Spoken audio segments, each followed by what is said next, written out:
Hello everyone.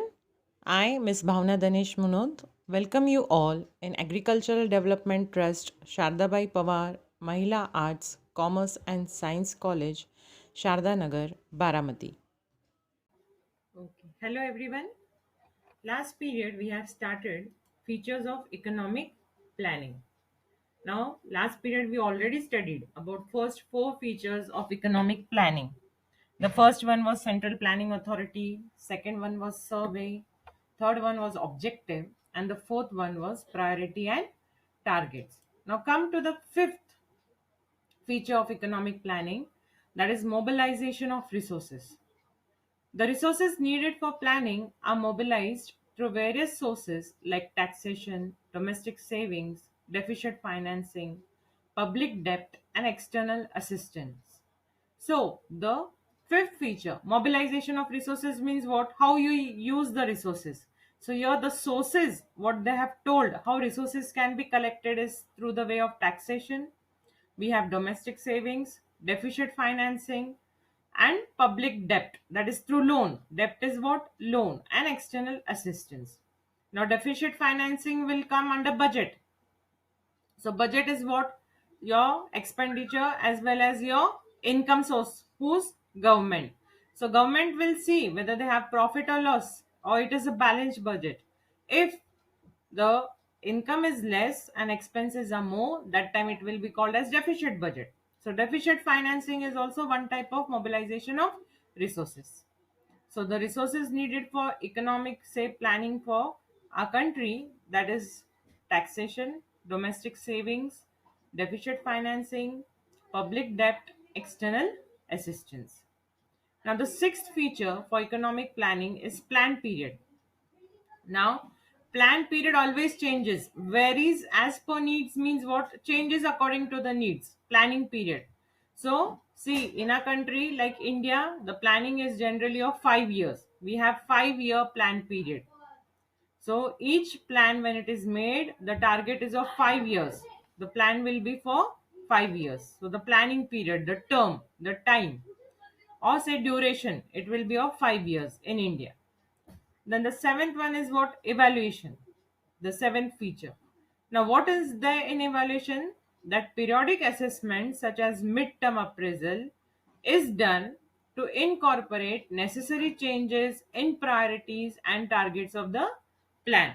Evaluation means, children, now see, what we have decided that every 5 years plan will be there. Suppose consider from 2000 to 2005, 5 year plan is there.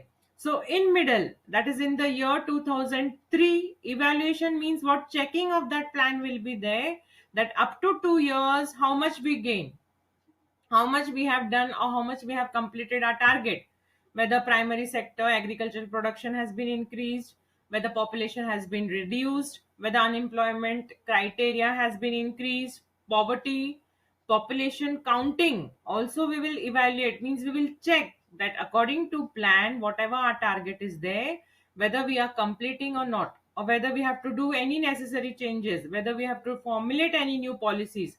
So during evaluation period, we will do these things. We will check out where we have to do the necessary changes. Then the eighth feature regarding this economic planning in India is continuous process, children. See, if we want economic development, whatever planning we do, it should be continuous without any break, without any natural calamity occurring over here. So when we want growth and development, the aim of the planning should be continuous without any disturbance.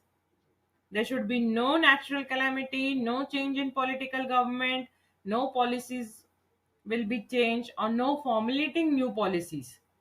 So when this is not there, when the function, whatever target is in a continuity, then we can say that we have growth and development in a country.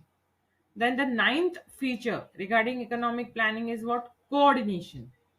Now see, the states of the country also undertake economic planning. So along with the center, and it should be there that the central government and the state government should coordinate with each other and do properly planning. So it will be what? Functioning smoothly and effectively, and we can achieve the target, children. So proper coordination between whom? Central government and state government should be there. Why it should be there? So that what functioning of whatever policies are there, it will be smoothly and effectively, children. Then the 10th point regarding economic planning in India is flexibility. Now, what the flexibility tells us, that central planning authority, family planning, whatever it is there, or say economic planning, it should maintain flexibility in its approach. So this makes it possible to incorporate necessary changes in the plan as per requirements during its implementation. So central planning authority, what? It should be flexible. Means if we want to change the policy, we can immediately change it. That is called as flexibility. Immediately we can do turn, twist if we want. That should be there when we do economic planning, children. So central planning authority should maintain flexibility in its approach. So whatever we do necessary changes in the plan as per requirement, it should be immediately implemented in economic planning. So we studied what regarding economic planning. The features were there. That is from central planning authority till last what we studied regarding last flexibility there. So these are all how many features? 10 features of what? Economic planning. That is what central planning authority. Then we have to do research. Then we have what is the object, why we are making these policies, what is our target, that is fourth point, priorities and targets. Then how to mobilize resources. Planning period is of 5 years. Evaluation, every time check whatever you have done or whatever you have achieved the target. Then the 8th point is continuous process. Ninth point is coordination. And the 10th point is flexibility, children. So all these features will be there. So the question may be asked that what are the features of economic planning? Now, can you see a table over here? Just in short, they have given regarding 5-year plans.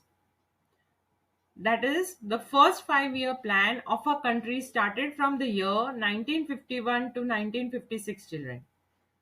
So in that first year 5-year plan, there is development of agriculture. Means government concentrated only on primary sector, and the target was that it should be improving in GDP 2.1%. That is, gross domestic production should be increased. And the achievement of that thing was successful. That means it was 3.6% increase in GDP during first 5-year plan, children. That is 1951 to 1956. Primary sector they concentrated, that is development of agriculture. Then the first 5-year plan was successful, government was happy. Then the second 5-year plan immediately was made during the year 1956 to 1961, and it concentrated on industries, that is heavy industries. So it was what? 4.5% target regarding industries, and the achievement was not too much but approximate 4.1%, children. So the second 5-year plan concentrated on secondary industry, that is heavy industries.